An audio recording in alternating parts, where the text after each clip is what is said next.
在數位時代，網站的速度與安全性是企業成功的關鍵。香港的專業開發團隊透過系統化的策略，確保網站兼具高效能與高安全性，以滿足用戶需求並提升企業競爭力。以下是香港開發公司常用的5大步驟，助你打造快速且安全的網站。1. 全面優化前端與後端效能，網站速度直接影響用戶體驗。香港的開發公司會從前端與後端入手進行優化。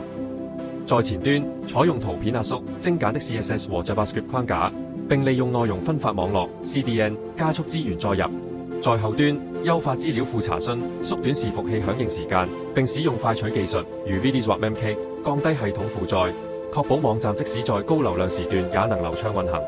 2. 採用 HTTPS 與先進安全協議，安全性是網站的命脈。香港開發公司會確保網站使用 HTTPS 加密資料傳輸，採用最新的 TLS 協議，如 TLS 1.3，並定期更新 SSL 憑證。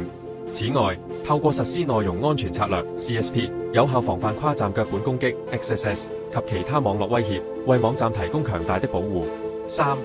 定期進行安全審計與漏洞掃描，為確保網站安全，專業團隊會定期進行安全審計，檢查程式碼與系統配置中的潛在漏洞。使用工具如 OWASP 或 Nessus 進行全面漏洞掃描，及時修補弱點。同時，透過持續監控網站流量，檢測異常行為，確保網站免受網絡攻擊。4. 建立高效內容管理與備份系統。高效的網站需要完善的內容管理與可靠的備份機制。香港開發公司通常採用現代化的內容管理系統 CMS， 如 WordPress 或 Drupal， 並進行客製化以提升效能。此外，設定自動備份機制，將網站資料定期儲存至安全的雲端或離線環境，確保在發生問題時能快速恢復。5. 持續監控與優化用戶體驗。網站上線後，持續優化至關重要。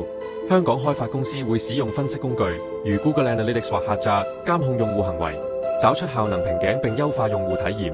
透過定期更新軟體與外掛程式，提升行動端相容性以及降低頁面跳出率，確保網站長期保持高效與用戶友善。結論：香港的專業開發公司憑藉全面的技術策略，透過效能優化、先進安全措施、定期審計、高效內容管理以及持續監控，打造快速且安全的網站。這些步驟不僅提升用戶滿意度，更為企業在數位競爭中贏得優勢。